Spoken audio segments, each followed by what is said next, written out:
예수님 때문에 여러분의 가정과 하신 일에 좋은 일이 많게 되기를 간절히 바랍니다. 오늘 여러분들과 제가 성경 공부를 할 거는 가장 요한복음의 난제, 해석이 잘 안 되는 부분을 할 건데요. 이해하시면 땡 잡는 거고 못 이해하셔도 할 수 없어요. 땡 잡게 되기를 바랍니다. 참 이해를 하시면 좋을 것 같은데 좀 어렵더라고요. 요한복음 1장 18절 읽겠습니다. 다 같이 읽겠습니다. 시작. 이에 대답하여 예수께 말하기를 내가 이런 일을 행하니 무슨 표적을 우리에게 보이겠느냐, 이렇게 질문하는 겁니다. 요한복음 1장 18절에 이에라는 말은 요런 일을 하고 나니까 이러니까 이런 질문을 했다라는 얘기잖아요. 그럼 이에는 뭡니까? 예수님이 어떤 행동을 하니까 유대인들이 이런 말을 했을까요? 그걸 이해를 못하면 이거는 의미가 없죠. 그죠? 이해는 그 전성경절을 알아야 되는데, 제가 지난주에 말씀드렸죠. 예수님께서 성전을 정결케 하시고 때려 부시고 나니까 이해. 아시겠죠? 예수님이 양과 소를 내어 쫓고 돈을 뒤집어 엎고 그리고 막 하니까 이에 유대인이 이렇게 해야 되는 겁니다. 아시겠죠? 그런데 이렇게 읽으면 우리가 이해하기가 어려워요. 그래서 현대어 성경에 어떻게 되어 있는지 한번 보도록 하겠습니다. 자, 다 같이 한번 읽어보겠습니다. 시작. 그러자 유대인 지도자들이 몰려와서 예수께 따졌다. 무슨 권한으로 그들에게 나가라고 명령하시오? 만일 당신이 하나님께로부터 그러한 권한을 받았다면 그것을 증명할 만한 표적을 우리에게 보이소서. 이렇게 얘기했다는 거예요. 네가 뭔데 우리 교회 와서 이렇게 하니? 그래서 네가 만약에 무슨 근거를 가지고 이렇게 하는지를 한번 대보라는 겁니다. 실험을 한번 해볼까요?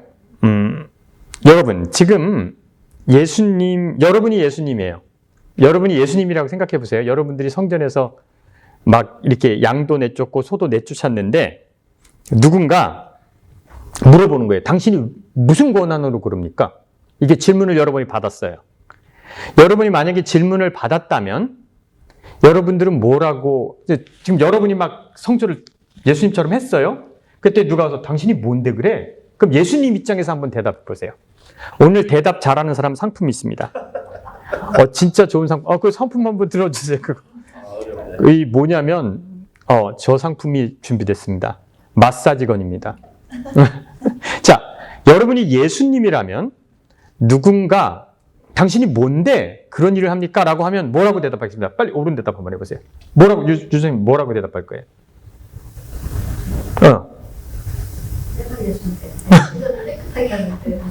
네가 예수야? 그러니까 내가 예수인데 내 맘대로야. 청님 뭐라고? 뭐라고 하실 거예요? 네가 뭔데 그러냐? 그러면 세례요한한테 같은 들은지 모르지만 내가 그 사람이다. 내가 그 사람이다. 주선생님 뭐라고 할 거예요? 내가 남자라면요. 네. 나는 하나님의 아들이다. 나는 하나님의 아들이다. 정말 네가 하나님의 아들이야? 그러면 예수님이 뭐라고 대답하는 게 맞을까요? 그렇죠? 여러분 대답이 없죠. 있을 수가 없죠. 내가 왜 그 일을 하는지 대답하기가 어렵죠. 근데 예수님이 한 대답보다는 다 맞아요. 예수님에게 네가 무슨 권세로 이렇게 하느냐 그랬더니 예수님이 이렇게 대답을 했죠. 예수님이, 사람들이 예수님한테 질문을 하면 예수님이 대답을 제대로 했겠습니까? 잘못 대답한 것도 많겠습니까? 많죠. 예수님이 대답 못한 것이 많아요. 근데 그 중에 몇 가지가 뭐가 예수님 대답을 못했냐면, 사두개인들이 이런 질문을 했잖아요. 형제가 7이었는데 형이 결혼하고 죽었어. 그래서 형이 아들을 못 낳고 죽었어. 그래서 둘째랑 결혼했어. 그리고 셋째랑 또 둘째가 죽어서 셋째랑 결혼했어. 그래서 한 여자가 7 아들이랑 다 결혼했어. 천국에 가면 누구의 아내가 되리까? 라고 질문하니까 예수님이 뭐라고 그랬어요? 예? 아니, 누구의 아내가 되니까? 첫째 아내가 됩니까? 말째 아내가 됩니까? 가봐야 알죠. 그렇게 얘기 안 했어요. 아니지. 갔는데, 진짜 다 갔는데. 여자는 하나인데 남편이 7이야. 그럼 어떤 사람이 아내가 됩니까? 라는 질문을 했을 때 예수님이 뭐라 그랬냐면, 천국에는 결혼이 없다 그랬어요.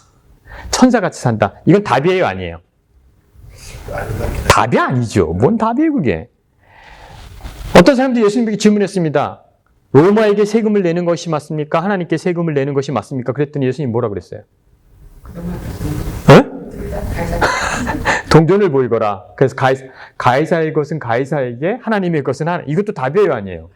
아니에요. 모면하셨어요. 정답을 얘기한 거 아닙니다. 그건 답을 할 수 없기 때문에 그래요. 근데 여기도 질문을 받았잖아요. 네가 무슨 권한으로 이 짓을 하느냐? 라는 질문을 받았어요. 그때 예수님이 한 대답을 읽어보겠습니다. 19절입니다. 읽어보세요. 자, 그 상황을 보고 읽어보세요. 시작. 예수께서 대답하여 이르시되 너희가 이 성전을 헐라 내가 사흘 동안 일으키리라. 뭐예요? 뭐야? 이게 답이에요? 뭔 소리를 하는 거예요? 너가 왜 양과 소를 내쫓고 내 성전을 뒤집어 엎느냐 그랬더니 예수께서 대답하여 이르시되 너희가 이 성전을 헐라 내가 사흘 동안 일으키리라. 이게 답이에요, 아니에요? 답이에요, 아니에요? 질문의 답은 아닙니다. 질문의 답도 아니고 엉뚱한 소리죠. 이건 말도 안 되는 소리죠. 그런 대답을 했단 말이죠. 이것을 올바른 대답이라고 하면 여러분들이 이상한 거예요. 동문서답이라고 그러죠. 제가 지난주에 성전을 정결케 하셨을 때 육하원칙으로 설명을 해보라고 했죠. 그래서 왜, 언제, 누가 이렇게 얘기를 했는데 왜 예수님이 성전을 정결케 하셨는지 우리는 답을 얻지 못했어요. 근데 정황은 이해를 할 수 있죠. 그런데 이것을 대답을 어떻게 했냐면 성경은 이렇게 해석을 해버렸어요. 22절 한번 볼까요? 22절로 그냥 넘어가죠. 한번 읽어보십시오. 시작. 죽은 데 가운데서 살아나신 후에야 제자들이 이 말씀하신 것을 기억하고 성경과 예수께서 하신 말씀을 믿더라. 말도 안 되는 또 해석을 해버렸어요. 예수님이 죽은 다음에 사흘 만에 부활하니까 성전이 누구였다고요?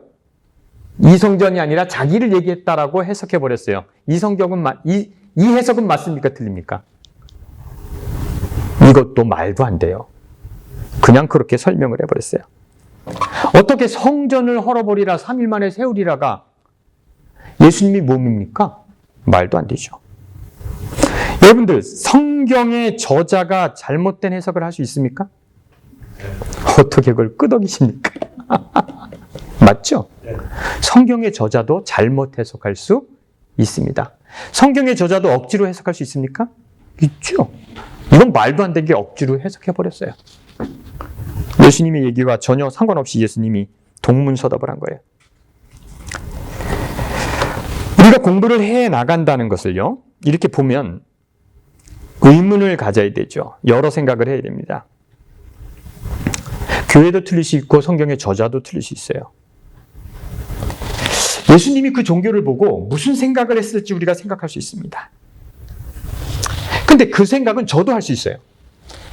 저도 한 20년이 지난 것 같네요. 교단에 소속돼서 월급을 받으면서 목회를 했었는데 그 교회가 틀렸다는 것을 알게 됐어요. 그래서 그 사람들이 얘기하는 선지자가 막 이런 게 잘못된 것을 알게 됐어요. 그럴 때 어떻게 살아야 되는가? 뭔가 잘못된 것을 봤을 때 나는 어떻게 해야 되는 것인가? 여러분, 무엇인가 잘못된 것을 느꼈을 때 그것이 잘못됐어요. 명확히 잘못됐어요. 그걸 내가 봤어요. 알게 됐어요. 그것을 뒤집어 엎는 것이 정상적인 행동입니까? 어떻습니까? 뭐가 잘못된 걸 알았는데 그것을 뒤집어 엎는 것이 정상적인 행동입니까? 다시 하나 질문하겠습니다. 예수님이 자기와 상관없는 성소에 가서 그것을 뒤집어 엎는 행동이 올바른 행동입니까? 몇천 년간 예배드리고 있는 그 염소, 양 이런 게 있는데 그거를 예수님이 나타나서 뒤집어 엎고 막 난장판을 만드는 것이 옳은 일입니까? 예? 본인한테는 옳은 일입니까? 왜요? 그거 희한하시네. 화풀이하기 위해서? 왜? 본인한테 뭐가 의리 없습니까? 그게? 정당하다고 생각했어요? 그래요? 그럼 그렇게 해도 됩니까? 아니, 그게 정당하다고 생각했는데 그렇게 해도 됩니까? 다른 종교가 잘못된 예배를 드리고 있는 것을 내가 봤어요. 저건 잘못됐어요. 그래서 내가 그것을 가서 때려 부시는 것이 옳습니까? 아니, 생각해 보세요. 사람마다 달라요. 내가 싫어하는 걸 봤어요. 내가 생각하기에 말도 안 되는 것을 봤는데 그것을 가서 난장판을 피우는 것이 맞습니까? 안 맞습니까? 옳지 않습니다. 옳지 않은 행동을 하셨어요. 그래도 되는 거 아니잖아요. 그런데 옛날에는요, 어떻게 생각했냐면, 옛날 사람들은 어떻게 생각했냐면, 보편적인 옳음이 있다고 생각했어요. 여러분, 보편적인 옳음이 있습니까? 옳고 그런데 하시는데. 예? 옳고 그런데 보편적인 모든 세상에서 옳다고 생각할 게 있을까요? 모든 사람이 옳다고 생각하는 것이 있을까요? 철학이 부재하고 생각이 부재할 때는 절대적인 선이 있을 거라고 생각했어요. 이런 행동은 절대 선이야. 그런데 사람들이 생각하고 철학을 생각한 다음부터 옳음이나 좋음은 절대적인 게 없다는 생각이 들었어요. 뭐냐면 한국 사람들에게 이것은 좋아요. 옳음이에요. 근데 중국에 갔더니 그것은 옳음이 아닐 수가 있을까요? 없을까요? 있죠.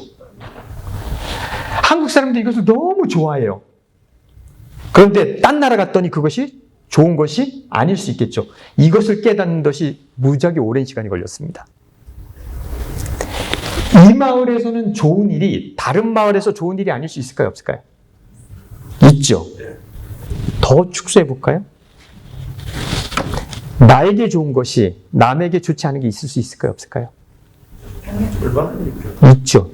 이거 생각하는 게 얼마나 힘들었던 일인지 아십니까? 나에게 좋으면 누구에게도 좋을 줄 알았어요.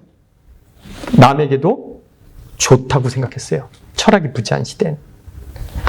그래서 옳은 것을 갖고 있는 사람은 남에게 나의 옳음을 뭐 했어요?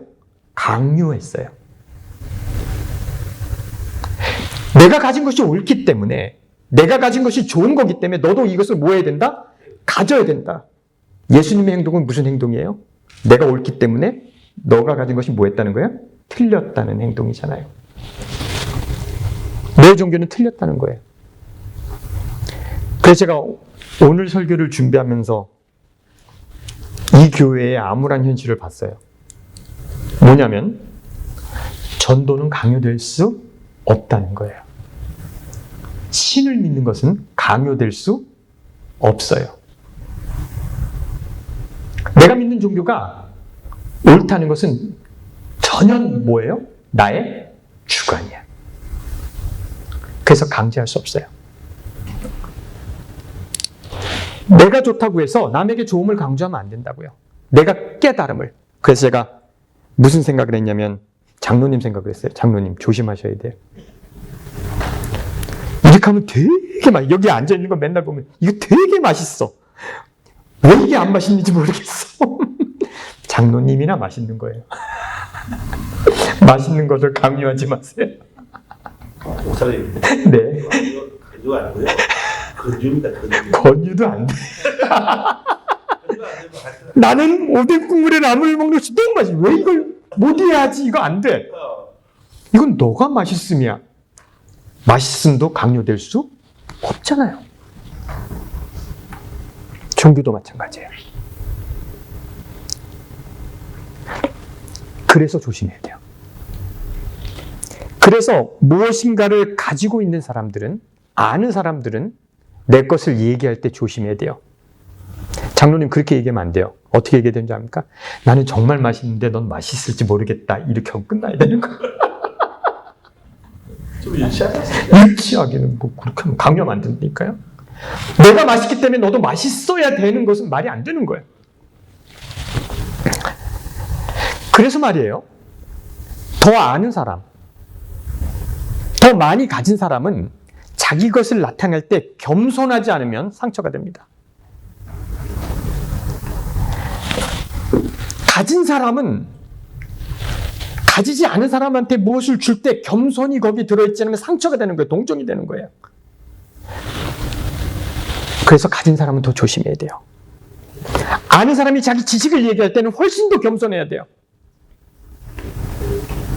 교만이 되기 때문에 그래요. 그래서 저는 꿈꿉니다. 제가 희망을 거는 건 뭐냐면 제가 여기서 목회를 하는 그 순간 제가 설교를 하는 목사라는 내가 타이틀로 불려지는 그 순간까지는 여러분이 저 때문에 상처 안 받았으면 좋겠어요. 그게 제 꿈이에요. 더 안다는 사람, 가르치는 사람은 훨씬 더 겸손해야 되고 훨씬 더 조심해야 된다는 거죠. 저는 작은 회사를 하죠. 제가 꿈꾸는 것은 우리 회사에서 직원들은 손해 안 보는 거예요. 그래서 내가 사장이니까 적어도 나는 손해봐도 니들은 손해보지 않게 하는 그런 회사를 만들고 싶어요. 알기 때문에, 가졌기 때문에 훨씬 조심해야 되는 거예요. 그런 세상이 됐으면 좋겠습니다. 그런데 그것이 맞는 일이에요. 내가 진리를 깨달았기 때문에 조심하고 그것을 표현하는데 과격하지 말아야 되는데 이것이 현대가 말하는 철학이고 지금 세상이 원하는 삶인데 그래서 내가 뭔가 알고 깨달았기 때문에 겸손했어야 되는데 예수님은 겸손하지도 않고 윤리적이지도 않았어요. 내가 옳기 때문에 남의 종교에 가서 어떻게 했어요? 난장판을 만들어 버렸습니다. 소를 내쫓고 양을 내쫓고 돈을 뒤집어엎고 깽판을 쳤어요. 잘못했죠. 예수님 행동을 잘했다고 생각하면 안 돼요. 잘못된 행동입니다. 채찍을 만들었어요. 난장판을 만들어 버렸습니다. 넘어섰죠. 하지 말아야 했죠. 그러면요, 이제 장로님하고 저하고 연기를 좀 해볼까요? 그냥 하세요. 제가 이 교회에 와서, 제가 모르는 사람이 이 교회에 와서 예배를 드리려고 하는데 마이크를 빼버리고 헌금통을 뒤집어 엎었어요. 그러니까 이 교회를 장사치를 만들다니 막 내가 예수님처럼 한번 난잡해. 장로님 어떻게 하겠어요? 나한테 한번 해보세요. 장로님 성격대로 하세요. 또 가식적으로 하지 말고. 제가 지금 난장판을 했어요. 막 던지고 막 열을 내고 있어요. 장로님 해보세요, 빨리. 목사님도 그랬다고요? 그럼 내가 옆에서 본 모르는 사람이라고 그러셔요. 입장에서 이 교회 장로로서 얘기해보세요. 지금 유대인이 하는 거예요. 예수한테 하는 것처럼 해보세요. 똑같은 얘기죠. 어떻게 해요? 네가 여기 뭐 네가 뭔데 그렇게 하겠어요? 크게 해보세요, 한번. 이놈의 새끼가 이씨. 어디서 왜? 죽으려고 경찰 불러 막 그럴 거 아니에요. 네. 더 해보세요. 장로님처럼 해보세요. 장로님 다음대로 해보라니까. 지라를. 막 해보세요. 그 상황이니까. 지금 제사장들과 유대인들이 얼마나 당황했을지 생각하고 얘기해보세요. 해보세요. 어떻게 하는지 빨리 해보세요, 나한테. 그 정도 표현입니다. 정말. 해보세요. 너 뭐야? 아유, 그래서 내가 가겠니? 야, 이씨, 그러겠지. 막! 당신이 뭔데? 무슨 권한으로? 막 그랬을 거 아니에요. 당장 전화, 셰리프 불러. 넌 죽었어. 이렇게 했을 거 아니에요. 네가 무슨 권한으로 그래? 그랬더니 예수님이 뭐라고 그러시는지 아십니까? 성경절 보세요. 예수님이 뭐라고 그랬는지. 이성전을 헐라. 전절. 장로님이 19절이죠. 19절. 막 지랄했어요. 네가 무슨 권한으로 이래? 그랬더니 장로님이 막 나한테 그랬더니 내가 뭐라고 하냐면 야, 이 교회 헐어봐. 내가 사흘 만에 질 거야. 말이 됩니까? 안 됩니까? 그러고 나서 가셨어요. 이 내용이에요. 너무 이상하지 않습니까? 근데 그 이후에 성전은 지었어요? 헐지를 않았죠. 모르죠. 말도 안 되는 얘기를 했어요. 전혀 아구리가 안 맞는 얘기를 했단 말이에요. 근데 도대체 이런 일이 왜 발생을 했냐는 거죠. 옳다고 이런 일을 해도 되는가? 아니죠. 근데 예수님은 어떻게 그런 일을 하셨을까? 그리고 멋쩍게 성전을 떠나셨어요. 이상하잖아요. 너무 이상하잖아요. 예수님이 변명하지 않았어요. 그런데 여기 절대 중요한 것이 뭔지 아십니까? 만약에 예수님께서 자기가 한 그 폭력적인 행동을 정당화하셨다면 기독교는 어떻게 됐겠습니까? 야, 우상 숭배하는 건 이래야 돼. 응? 난 너무 열받았어. 내 맘이야. 집사님처럼 그랬으면 어떻게 되는 줄 알아요? 기독교는 폭력적인 종교가 되는 거예요. 왜요? 예수님은 모든 이방 종교에 대해서 그런 자세를 가져도 된다라고 생각할 수 있으니까. 기독교는 여직 남아있을 수 없었을 겁니다. 근데 예수님은 그 행동에 아무 말도 안 하고 변명도 안 하고 떠나셨어요.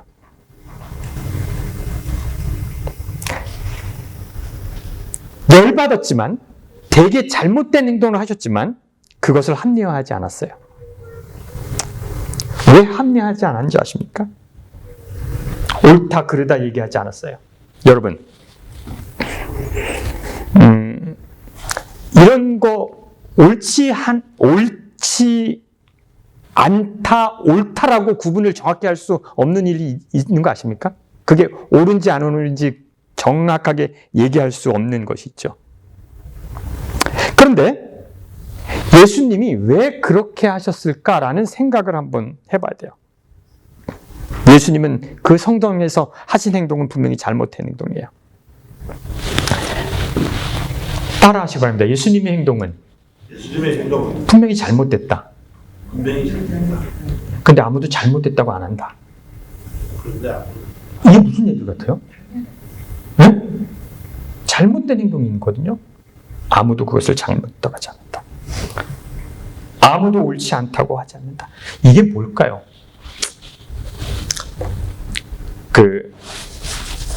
성경절 하나 읽어볼까요? 요한복음 2장 17절입니다. 한번 이거 읽어보세요. 그 전에 바로 나오는 거예요. 바로 전에 이것이 뭔지 읽어보겠습니다. 시작. 이때 제자들이 성경에 주님의 집에 대한 나의 열심이 불처럼 나를 삼켜버렸다라고 기록된 것을 생각했습니다. 예수님이 그런 행동을 하는 걸 보고 제자들이 무슨 생각을 했어요? 성경에 주님의 집에 대한 열정이 자기를 삼켜버렸다는 것을 생각했다는 거예요. 정당화. 네? 정당화. 정당화? 이거 되게 철학적인 얘기야. 저는 오늘 여러분들이 평생 들었던 성경 얘기보다 되게 중요한 얘기를 할 건데 이해하면 고맙고 아니하면 할 수 없어요. 이게 무슨 얘기 같아요? 예수님이 열정이 자제력을 뭐 하게 했어요? 잃게 했어요. 평정심을 잃었어요. 무엇을 봤을 때? 성소가 그러는 걸 봤을 때. 그리고 그것이 불처럼 일어났어. 그래서 잘못했어. 그러나 그 열정이 뭘 삼켰다고요? 예수님의 행동을 잠시 삼켜버린 거예요. 이것이 무슨 얘기인 것 같습니까? 제가 이거를 어떻게 하면 이해할 것인가 고민했어요. 니체 얘기가 생각났어요. 1889년 니체가 트리노라는 도시에 있었어요. 아파트에 살고 있었어요. 근데 창문 너머로 광장을 이렇게 보고 있었어요. 광장을 보고 있는데 광장에 말 한 마리가 마차가 말을 끌고 가는데 말이 안 움직이는 거예요. 딱 서서.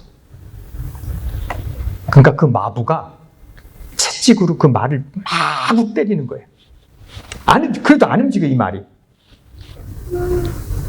그랬더니 니체가 맨발로 뛰어가서 추운 겨울이었는데 말을 껴안고 막 울었어요. 말을 껴안고 막 울었어요. 그러고 나서 니체가 그날로 미쳤어요. 죽을 때까지 미쳤어요. 네? 왜 그랬을까? 니체가 왜 그랬을까?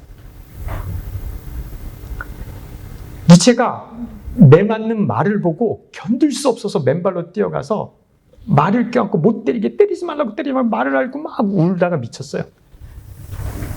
그리고 메시지로 엄마 내가 바보였나 봐 이런 얘기를 했대요.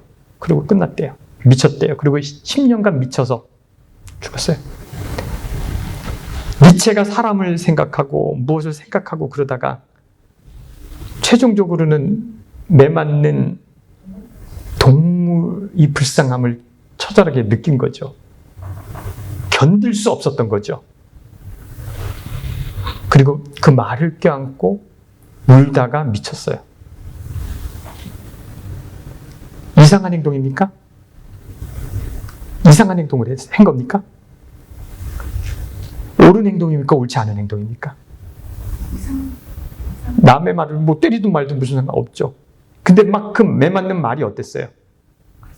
너무 불쌍했어요. 지나칠 수가 없었던 거예요. 예수님의 열정이 성전에서 뭘 팔든 이거 아무 상관이 없어요. 아무 상관이 없는 일이야. 그러나 그것을 뭐 했어요? 지나칠 수 없는 열정이 있었던 거예요. 지나칠 수 없는 열정. 그 행동이 옳고 그르냐가 중요한 것이 아니라 그것을 지나칠 수 없는 열정인데 그런 열정과 하나님의 성전을 사모하는 그 열정이 불처럼 일어났어요. 그래서 그런 행동을 했어요.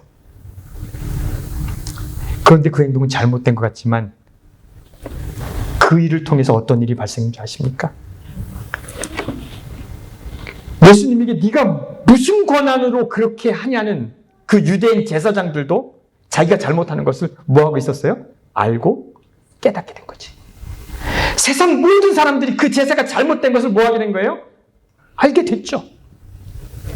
세상에게 그게 옳은 일인지 그른 일인지 모르고 논리적으로 분석이 안 되고 왜냐는 질문에 되지 않지만 예수님의 그 행동이 하나님의 성전이 어떠해야 함을 모인 거예요? 세상에 보인 거예요. 그 행동이 잘못된 것 같지만 세상의 역사를 바꾼 거예요. 니체가 어떤 사람임을 그 말이 맞는 것을 보고 우는 니체를 보고 니체는 보인 거예요. 그리고 많은 사람들에게 뭘 생각하겠어요? 사람이 철학을 하면 동물에게까지 모르는 마음이 있어야 된다? 사람에게 잘하는 것이 철학인데 니체는 전적으로 인간의 손에 복속되어 있는 인간이 죽이면 죽을 수밖에 없고 때리면 때릴 수밖에 없는 그 말에게도 사랑의 마음이 생겼다는 것을 나타낼 수 있었다는 거죠. 그 행동이 옳고 그르냐가 아니에요. 그러나 니체의 그 행동은 철학사에 무지하게 많은 변화를 줬어요. 철학의 절정은 무엇이구나?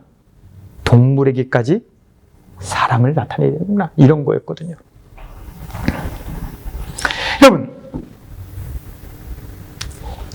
옳고 그런 것이 중요한 것이 아니라 그 행동이 맞냐 틀리냐 내 옳음에 너도 동참해야 된다 이런 것이 아니라 가장 중요한 것은 무엇이 아닙니까? 제가 장로님이랑 하고 싶었던 연극은 뭐냐면 예수님이 자기가 한 행동을 변명하지 않고 멋지고 그 딴소리하고 가버린 거예요. 전혀 딴소리하고 가버렸어요. 되게 멋있더라고요. 이것을 변명하면 어떻게 돼요? 정당한 게 돼요. 이것을 합리화하면 안 돼요. 분명히 예수님 잘못했어요. 그러나 열정은 사라질 수 없었어요. 멋쩍게 성전을 떠나셨지만 예수님이 하신 그 행동을 욕하는 사람은 아무도 없었다는 거죠. 옳았다는 거죠. 그것이 종교를 바꿨다는 겁니다. 한 번도 예수님은 그건 실수였지만 열정이었지만 변명하지 않음으로써 그 정확한 메시지를 줌으로써 그런 제사는 이 시대에 뭐 하는 거예요? 없어진 거예요. 우리가 꿈꿔야 될 세상이 그렇고 우리가 살아야 될 삶이 그런 거예요. 논리적으로 설명될 수는 없어요. 너는 왜 그러니? 너는 왜 그런 행동을 하니? 그럴 수는 없지만 그 행동이 남기는 것이 진실되면 그것이 그리스도의 삶이에요. 저는 이 성경절을 읽으면서 박해를 하면서 가장 큰 깨달음이 이건 것 같아요. 깜짝 놀랐어요. 와, 이렇구나. 그래. 그리스도인 삶은 그래. 설명될 수는 없지만 그것이 열정이고 하나님 옳은 방향이거든. 그렇게 사십시오. 그리고 그것은 큰 영향을 미칠 겁니다. 그래서 나름 오늘 제 마음이 기뻐요. 아, 이런 내용이었구나. 한 번도 이렇게 보지 않았는데. 좀 이해가 되셨습니까? 됐으면 여러분 로또 맞은 겁니다, 오늘. 기도하겠습니다.